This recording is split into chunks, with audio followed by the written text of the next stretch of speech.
Existe uma estrada de terra que corta o Cerrado Mineiro, bem na divisa entre Minas Gerais e o Rio de Janeiro. Quem passa por ali durante o dia encontra apenas fazendas antigas, cercas de arame já enferrujadas pelo tempo, pequenos córregos escondidos entre os capões de mata e um silêncio que parece fazer parte da paisagem. Mas, quando a lua cheia nasce atrás do Morro da Onça, até esse silêncio muda. Os moradores mais antigos dizem que certas estradas não foram feitas para serem percorridas em qualquer noite.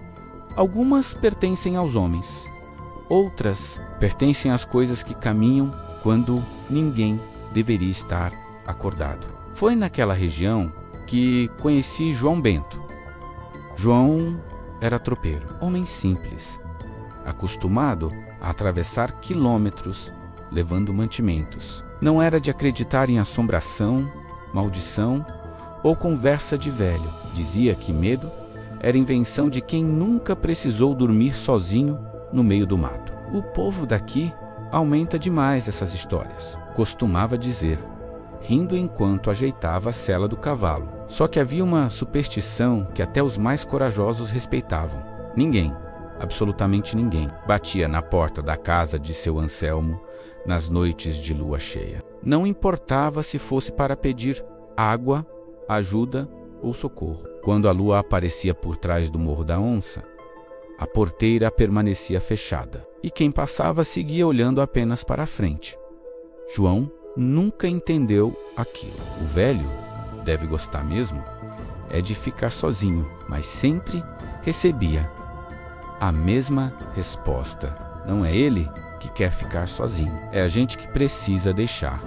Ninguém explicava mais nada. Na venda do seu Geraldo, bastava alguém mencionar o nome de seu Anselmo para que o assunto morresse. As canecas voltavam para a mesa, os olhares desciam e alguém sempre mudava de conversa. João começou a reparar em outras coisas. Seu Anselmo era conhecido por ser um dos homens mais prestativos da região. Mas havia um detalhe estranho. 3 dias antes de cada lua cheia, ele desaparecia completamente. Fechava todas as janelas da casa. Reforçava a porta com uma grossa tranca de madeira. Cobria as frestas com panos escuros. Os cachorros da vizinhança começavam a latir sem motivo durante essas noites. Os cavalos se agitavam nos currais. João tentou perguntar diretamente ao velho uma única vez. Encontrou seu Anselmo consertando uma cerca perto do córrego. O pessoal daqui diz que o senhor some toda vez que tem lua cheia. O velho parou o martelo no ar.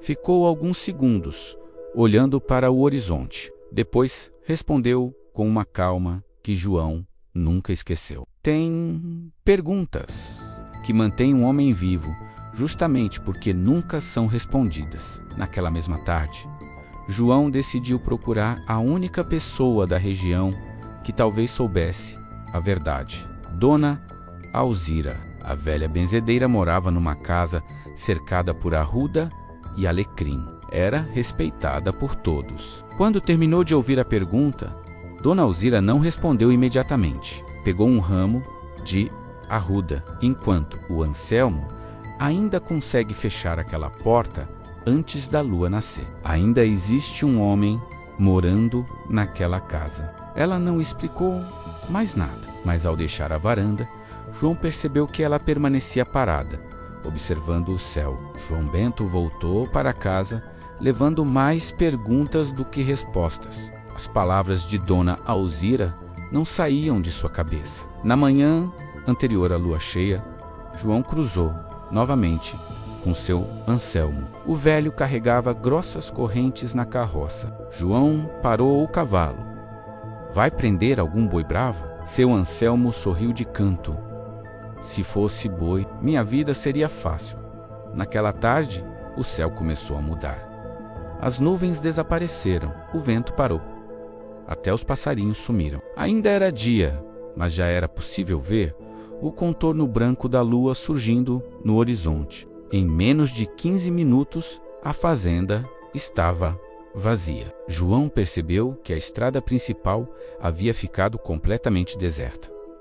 O caminho passava diante da propriedade de seu Anselmo. João começou a notar pequenos detalhes. Todas as janelas estavam fechadas por tábuas grossas. A chaminé não soltava fumaça. Nem uma única lamparina estava acesa. Foi então que ouviu o primeiro som. Clang.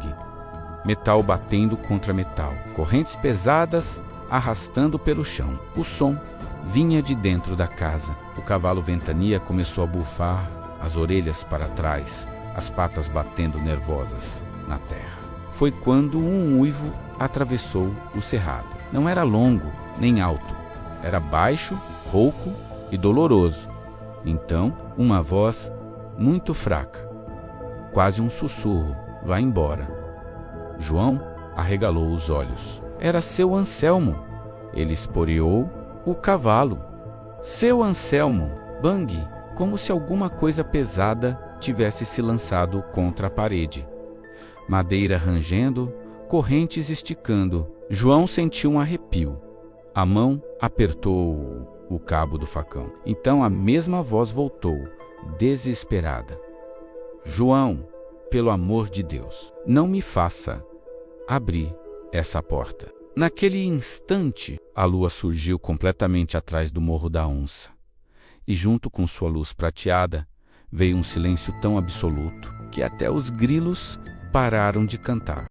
João permaneceu imóvel. A mão ainda segurava o cabo do facão, mas percebeu que uma lâmina não servia para tudo. Do outro lado da porta, seu Anselmo respirava com dificuldade. Cada inspiração parecia uma luta. Cada palavra saía como se lhe causasse dor. "Vá embora, enquanto ainda dá tempo." João deu mais um passo. "O senhor está ferido?" Silêncio. Depois, uma risada, mas não era uma risada de deboche. Era triste, cansada, quase resignada. "Faz muitos anos que eu estou ferido." João chegou ainda mais perto da varanda. As tábuas antigas rangiam alto debaixo de seus pés. As correntes não prendiam a porta. Vinham de dentro da casa, como se estivessem amarradas em alguma coisa. Bum! A parede inteira estremeceu. Um quadro caiu no chão. A janela vibrou. O cavalo empinou e saiu em disparada pela estrada, desaparecendo na escuridão. João ficou sozinho. Apenas ele, a casa e aquela respiração pesada. De repente, tudo parou. Nenhum som, nenhuma corrente, nenhuma batida. O silêncio ficou tão profundo que João conseguia ouvir o próprio coração. Então, uma voz completamente diferente falou do outro lado. Grossa, rouca, quase um rosnado. "Ele não quer abrir, mas eu quero." João sentiu o sangue gelar. Aquela não era mais a voz de seu Anselmo. Era outra coisa, algo que imitava uma voz humana. As correntes começaram a esticar novamente. Clang, clang, clang. Cada elo parecia reclamar enquanto era puxado com uma força impossível. A madeira da porta começou a arquear. Os pregos rangeram. Poeira caiu do telhado. Lá de dentro, João ouviu um gemido desesperado. Era seu Anselmo outra vez. "Não, não, segura, só mais um pouco." Logo depois, veio um grito, não de dor, mas de quem estava perdendo uma batalha contra si mesmo. Um homem tentando impedir que alguma coisa usasse seu próprio corpo. Uma das tábuas da janela se rompeu. Por ela surgiu uma mão. Os dedos estavam longos demais. As unhas pareciam garras escuras. Mas o detalhe que mais assustou João foi outro. No dedo anelar ainda havia a velha aliança de casamento de seu Anselmo. João deu 2 passos para trás. A criatura também recuou, como se alguém a tivesse puxado novamente para dentro. Então ouviu-se um choro baixo, de homem feito. "Maria, me perdoa." João compreendeu imediatamente. Era a esposa. Era alguém sendo consumido por uma maldição, da qual nunca conseguira escapar. Foi quando uma voz conhecida surgiu atrás dele. "Eu mandei você ir embora antes da lua nascer. Dona Alzira estava parada perto da porteira. Segurava um lampião e um ramo de arruda. Ainda dá tempo. Venha agora. João olhou uma última vez para a casa. Naquele instante, um urro atravessou o cerrado. Não era de animal nem de homem. Era das duas coisas ao mesmo tempo. Os vidros estremeceram. Os moradores da região acenderam as lamparinas antes mesmo da noite ficar completamente escura. Dona Alzira segurou o braço de João. Os dois atravessaram lentamente a porteira. Atrás deles, a casa de seu Anselmo voltou a mergulhar no mais absoluto silêncio. João caminhou ao lado de Dona Alzira sem coragem de olhar para trás. A velha benzedeira seguia em silêncio, iluminando a estrada. O ramo de arruda espalhava um cheiro forte que parecia misturar terra molhada, fumaça e folhas amassadas. Você ouviu o homem? João respirou fundo. Ouvi e ouviu a outra coisa também. Ele apenas fez que sim. Há quanto tempo isso acontece? Dona Alzira demorou a responder. Desde muito antes de eu nascer. Meu avô já dizia que existia um homem naquela casa que passava as noites de lua cheia preso por vontade própria. O castigo sempre encontra outro homem. As palavras ficaram ecoando na cabeça de João durante dias. Na manhã seguinte, ele voltou até a propriedade. A porteira estava aberta. A casa permanecia em pé, mas havia um silêncio de abandono. Chamou pelo velho. Ninguém respondeu. Empurrou a porta lentamente. As correntes ainda estavam presas às vigas. No chão, marcas profundas de garras riscavam o assoalho de madeira. A mesa estava virada. As cadeiras quebradas, mas não havia uma única gota de sangue. Nem sinal de luta, nem sinal de corpo. Seu Anselmo simplesmente tinha desaparecido. João caminhou até os fundos. Encontrou pegadas enormes, atravessando o terreiro, em direção ao capão de mata. Seguiam em direção ao córrego e paravam como se aquilo tivesse simplesmente desaparecido entre as árvores. Encontraram pedaços de roupa presos nos espinhos. A velha aliança de casamento caída perto de uma pedra. E nada mais. Enquanto existir alguém disposto a prender a si mesmo para proteger os outros, ainda existe esperança. Os anos passaram, João envelheceu. Casou, criou filhos.